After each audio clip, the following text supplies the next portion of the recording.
வணக்கம், வாழ்க வளமுடன்.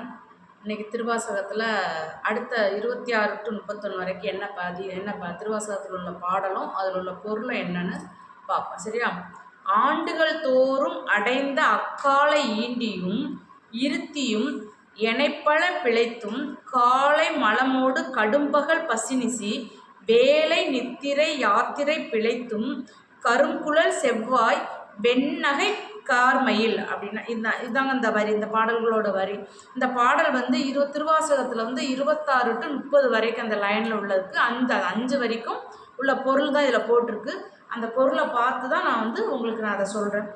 ஆண்டுகள் தோறும் அடைந்த அக்காலை அப்படின்னா என்ன அர்த்தம்னா, ஒரு மனிதன் பிறந்தது முதல் ஒவ்வொரு ஆண்டாக வளர்ந்து முதுமை அடைகிறான். காலச்சக்கரம் காலச்சக்கரம் மனிதனுக்கு காலச்சக்கரம் மனிதன் நம்ம மனிதன் வாழ்வின் நாட்கள் ஒவ்வொன்றாக கழிந்து கொண்டே இருக்குது. இங்கே அக்காலை என்பது அந்த இளமை முதல் முதுமை வரையிலான நீண்ட காலத்தை நமக்கு குறிக்கிறதுங்க. இத்தனை ஆண்டுகள் வாழ்ந்து நம் எதை சாதித்தோம் என்ற கேள்வியை இது முன்வைக்கிறது. இத்தனை நாள் என்னத்தை சாதிச்சோங்கிறது நம்ம முன்வைக்கிறது. அப்புறம் ஈண்டியும் இருத்தியும் எனைப்பல பிழைத்தும் அப்படின்னா என்னன்னா, வாழ்க்கையை நடத்துவதற்காக பொருளை தேடி அலைந்தும் ஈண்டியும் ஓரிடத்தில் வேலை செய்தும் இருத்தியும் இன்னும் ஓரிடத்தில் அமர்ந்து வேலை செய்தும் இருத்தியும் இன்னும் சொல்லண்ணாத பல வழிகளில் எனைப்பல நம்ம காலத்தை செலவழிச்சிருக்கோங்க. ஆனால் இவையெல்லாம் இறைவனை சேர உதவாத பிழைத்தும் செயல்கள் முடிந்து விட்டனங்க. இதுதான் இதை முடிந்துவிட்டேன். பயனுள்ள இறை சிந்தனை இன்றி வாழ்க்கை அந்த நாட்கள் அடிகாலர்கள் வீணாக காலத்தை கழிச்சதா சொல்லுதாங்க.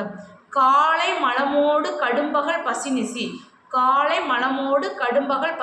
அப்படின்னா தினசரி வாழ்க்கையில் ஒரு மனிதன் மனிதன் ஒரு உடலை பேணுவதற்கு தன்னோட சக்தியை இழக்கிறான். அப்புறம் விடியற் காலையில் உடலின்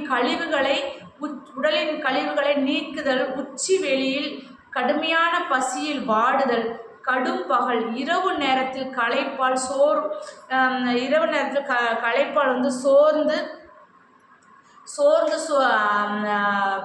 பசியினாலே இரவு நேரத்தில் களைப்பால் சோர்தல் என சுழற்சியிலேயே சிக்கி கொண்டே இருக்கிறாங்க. ஒரு உடலின் தேவைகளை நிறைவேற்ற ஒரு பெரும் போராட்டமாகவே மனிதனுக்கு இருந்துக்கிட்டே இருக்குதுங்க. வேலை நித்திரை யாத்திரை பிழைத்தும் அப்படின்னா நித்திரை தூக்கம் என்ற பெயரில் வாழ்நாளில் பாதி காலம் நமக்கு கழிகிறது. தூக்கத்திலே பாதி நாள் நமக்கு கழிஞ்சிருது.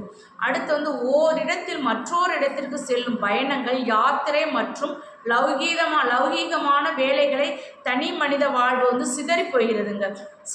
இறைவனை துதிப்பதற்கு ஒதுக்க வேண்டிய நேரத்தை இவையெல்லாம் அபகரித்துக் கொள்கிறது.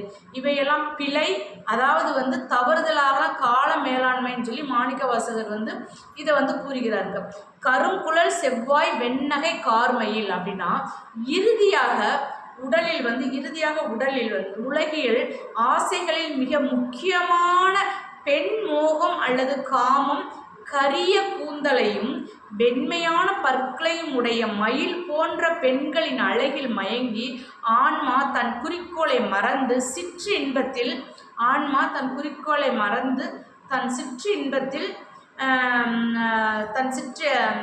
அதாவது அழகான பெண்ணாக இருந்தும் மயங்கி தன் குறிக்கோளை மறந்து சிற்றின்பத்தில் மூழ்கி கிடைக்கிறது. இதனால் இறைவனை அடைய விடாமல் தடுக்கிறது. இதனால் இறைவனை போய் நமக்கு அடைய முடியல. அதாலே நமக்கு சாமி கும்பிட முடியல. தடுக்கும் ஒரு பெரும் தடையாகவும் இது போகிறது. இதுதான் அந்த பாடலோட 5 வரியோட இதுதாங்க. ஓம் நமச்சிவாயா. இந்த ஒவ்வொரு தரையும் 5 வரிகள் எனக்கு தருவாங்க. அந்த திருவாசகத்தில் உள்ள 5 வரிகள்லையும் உள்ள பாடலையும் பாடி அதுக்குள்ள பொருளையும் உங்களுக்கு நான் சொல்கிறேன். உங்களுக்கு அது தெரிஞ்சுக்கிறது நல்லதானே. அந்த பொருட்கள் பார்க்குறது வந்து நம்ம 4 பேர்த்துக்கு எடுத்து சொன்னோம் அதுவே வந்து விசேஷம் தான். திருவாசகம் பாடலில் படித்து மற்றவங்களுக்கு எடுத்து சொல்கிறது வந்து ரொம்ப விசேஷம், நல்லது. எப்பயுமே நம்ம வந்து திருவாசகம், திருமுறை, அப்படி ஆன்மீக புக்குகளை படிக்கிறது, மக்களுக்கு எடுத்து சொல்கிறது, ஆன்மீகத்தில் அமைதியாக இருக்கணும், அன்பாக இருக்கணும், பணிவாக இருக்கணும், வந்தவங்களை வந்து உடனே உபசரிக்கணும். யார் வீட்டுக்கு வந்தாலும் ஃபஸ்ட்டு எடுத்தவொடனே என்ன செய்யணும், நம்ம முதன்முறையாக நம்ம வீட்டுக்கு வரோங்க, அவங்க வந்தவுடனே நம்ம சிரித்து அப்படியே இன்முகத்தோடு அவங்கள வரவேற்று ஃபஸ்ட்டு எடுத்தோடனே தண்ணி கொடுக்கணும். அப்புறம் மோர் சாப்பிடுவீங்களா, அதெல்லாம் இப்போ உள்ள காலங்களில் வந்து அதெல்லாம் இல்லையே இல்லை. பழைய ஆதி காலத்துலலாம் மக்கள்லாம் பழைய காலத்தில் வந்தவொடனே சந்தோஷமாக அவங்கள வர வச்சு உட்கார வச்சு மோர் கொடுத்து அன்பாப்பாங்க.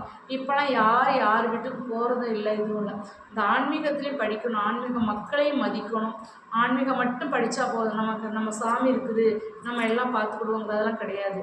ஆன்மீகமும் இருக்கணும், பக்தியும் இருக்கணும், பயமும் இருக்கணும், பண்பும் இருக்கணும், பணிவும் இருக்கணும். இது எல்லாம் இருந்தால் தான் நமக்கு வந்து வாழ்க்கையில் வந்து நம்ம எப்பயுமே முன்னேற முடியும். அதனால் நம்ம எல்லோரும் வந்து அன்போடும் பண்போடும் பணிவோடு இருந்து வாழ்க்கையை உயர்த்துவோம். என்னோடய சேனல் உங்களுக்கு பிடிச்சிருந்துச்சுன்னா லைக் பண்ணுங்கள், ஷேர் பண்ணுங்கள், சப்ஸ்கிரைப் பண்ணுங்கள். மீண்டும் ஒரு நல்ல பதிவில் உங்களை சந்திக்கிறேன். நன்றி, வணக்கம். வாழ்க வளமுடன்.